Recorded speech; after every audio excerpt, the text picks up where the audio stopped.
প্রত্যেককে জয় যিশু, প্রভু শান্তি আপনাদের সভাপতি হোক। কিছু ব্যক্তি যারা কিছুদিন ধরে বলছে খ্রিস্টীয় লোকেরা, খ্রিস্টানরা নাকি ভারতীয় সংস্কৃতিকে ধ্বংস করতে এসছে এবং তারা নাকি ধ্বংস করছেন।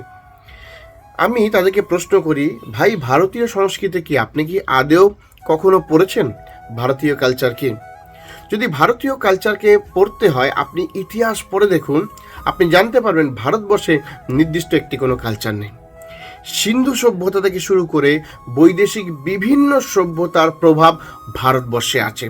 যেমন ভারতবর্ষে আরিয়ান লোকেরা আছে, মঙ্গোলিয়ান আছে, এরকম প্রচুর ধরনের আছে, যাদের মধ্যে আলাদা আলাদা আমরা কালচার দেখতে পাই। ভারতবর্ষের মধ্যে প্রচুর ধর্ম আছে।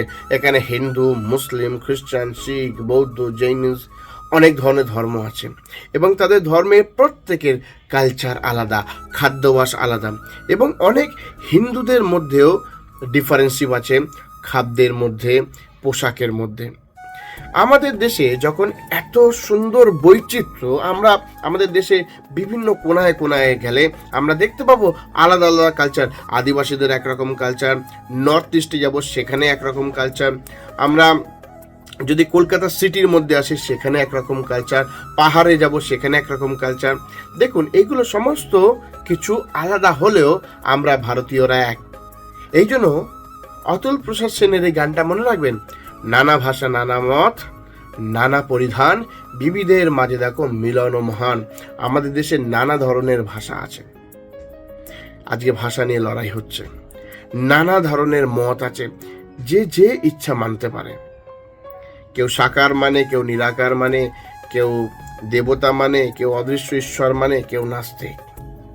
নানা পরিধান, আমাদের বস্ত্রের মধ্যেও দেখুন আলাদা আলাদা আছে। মণিপুরীরা একরকম পরে, নাগারা একরকম পরে, বাঙালিরা একরকম পরে, আপনি দেখবেন সাউথ ইন্ডিয়ানরা একরকম পরে, এবং খাবারের মধ্যেও কত ধরনের ডিফারেন্সি। তো ভারতীয় কালচার নির্দিষ্ট কোনো একটা কালচার না। আমি যে দাদাদের বলি যে যারা বলছেন খ্রিস্টানরা এসে ভারতীয় কালচারকে নষ্ট করছে, ভারতীয় কালচার কি এটা আগে আপনি ভালো করে জানুন। আর এটা কেউ কখনো নষ্ট করেনি। ভারতীয় কালচার আছে এবং জানবেন যে কালচার কিন্তু পরিবর্তনশীল। আপনি দেখেন আপনার দাদু ঠাকুরদারা যে ড্রেস পরতো, আপনি কি সেই ড্রেস পরেন? তারা ধুতি পাঞ্জাবি পরতো, আপনি কেন ধুতি পাঞ্জাবি পরছেন না? কিন্তু আপনি চেঞ্জ করেছেন। তারা অ্যাটাচি নিয়ে যেত, সুটকেস নিয়ে যেত, আপনি কি সেটা নিয়ে যাচ্ছেন? দেখুন, সময় বদলানোর সঙ্গে সঙ্গে কালচারের পরিবর্তন আসে, কিন্তু এত কালচার হলেও আমরা সবাই এক। এটাই হচ্ছে আমাদের ঐতিহ্য। তাই খ্রিস্টানরা কখনো এটাকে ধ্বংস করেনি, সত্যটা মনে রাখবেন।